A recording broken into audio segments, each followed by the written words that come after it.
my new series.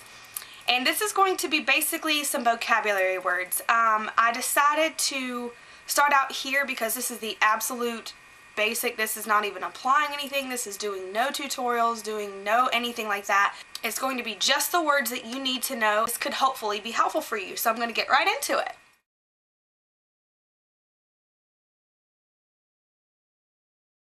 The section 1 is going to be about the face. There are several vocabulary words that I found that have to do with the face. This includes foundation, bronzer, and blush. Anything that you apply to your face that's not like your eyes or anything like that, just your face. The first word is stipple. When you hear this word, most of the time you're going to be seeing a brush like this. This is the Sigma SS 187. This is actually called a stippling brush. So, if you'll notice, it's got the duo fiber type of bristles. To stipple is a method of application. So you stipple into your product, foundation, brush, bronzer, and then you stipple the product onto your face. When you stipple onto your face, this is just to apply it. You stipple on both sides or stipple wherever you're going to do, and then you actually do circular motions to blend it in. Which brings me to my next word. To blend. This has several meanings because you can also use this for an eyeshadow, but it's also used in foundation application as well.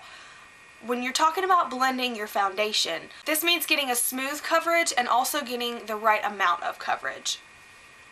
So basically, when you're blending in your foundation, you want to make sure that you blend in the area where your face meets your neck, so you don't look like you're wearing a mask. Also, you want to make sure when you're putting on foundation that you also blend it back into your hair. This just means that you blend it into your hairline so you don't have the color of your foundation, and then you can see there's a distinct difference. The next word I'm going to talk about is highlight. This basically means taking any kind of either a shimmery product or a product that is lighter than your natural skin tone. You're talking about your cheekbones, sometimes down the bridge of your nose, wherever the places where the sun would naturally hit you, where you want a glowing effect on your face. You definitely want this to be subtle. You don't want a highlight to be something like definitely obvious. You just kind of want, maybe if you turn your head a certain way, you can see like your cheeks are glowing or your forehead's glowing, or you know, the bridge of your nose is just perfectly contoured. Another word, contouring. This is actually taking a product that is several shades darker than your natural skin tone to contour under your cheekbones, contour around your nose, your chin area. This just is going to create a shadow, which is kind of the opposite of what a highlight does.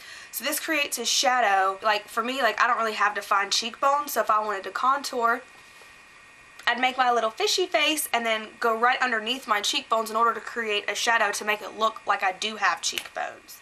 The last word I'm going to be talking about in the face part of this vocabulary lesson is the verb to set. This is regarding liquid foundation. When you wear liquid foundation, you want to set your foundation in order to make it last longer. You're going to take either a pressed or a loose powder, take it on some kind of a big face powder brush, either like a kabuki brush or a brush that's big and fluffy.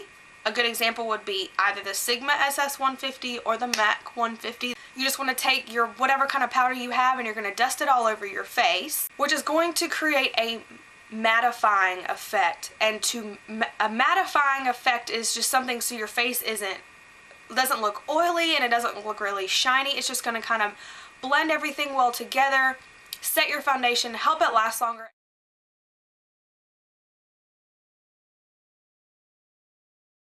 Moving on to section 2. This is going to be all about eyes, because most of the time all the words that you hear that you're not quite sure of are going to be relating to your eyes.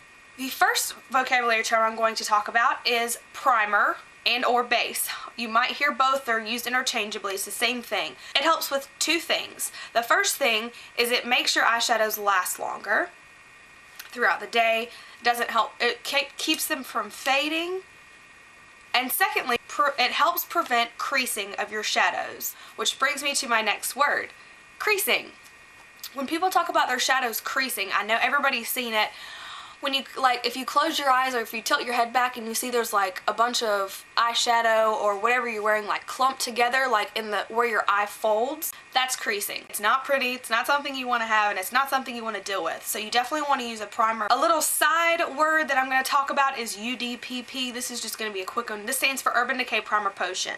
This is the #1, I would say, probably used eyeshadow primer that you're gonna see like on YouTube or hear about. Another very popular one is also Too Faced Shadow Insurance, and a popular drugstore one is L'Oreal Decrease.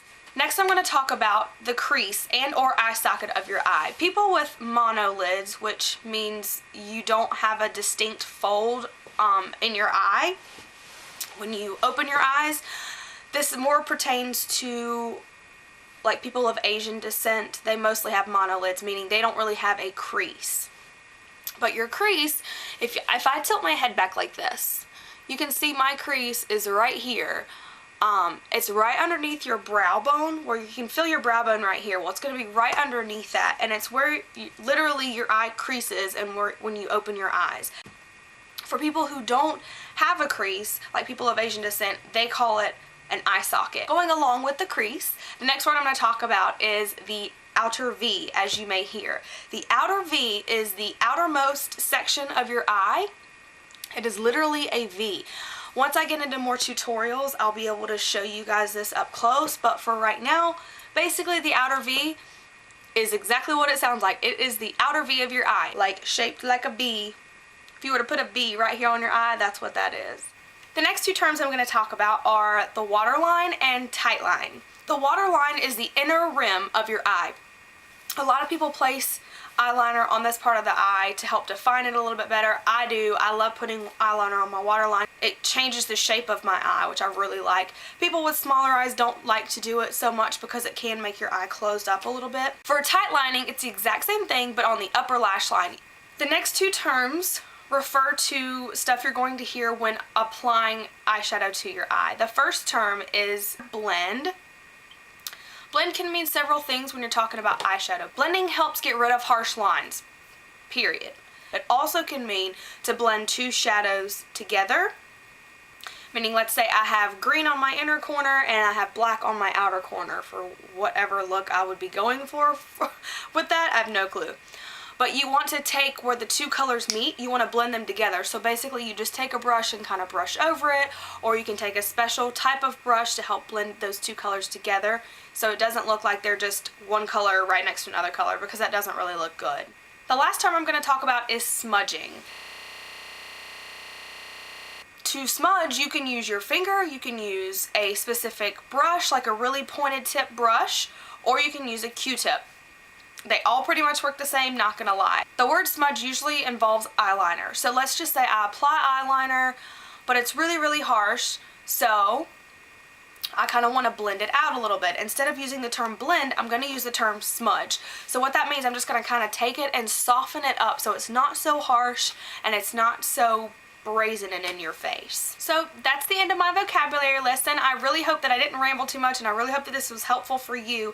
If there are any words that you still don't understand or you still would like explained more, feel free to leave them in the comment section below, because I'll be more than happy to answer them directly. This is pretty much going to be the only boring video. After this one, I'm going to start doing tutorials and up close kind of things to kind of show you more application. So I really hope this was helpful for you, for those who watched it, and I'll see you guys in the next video. Bye.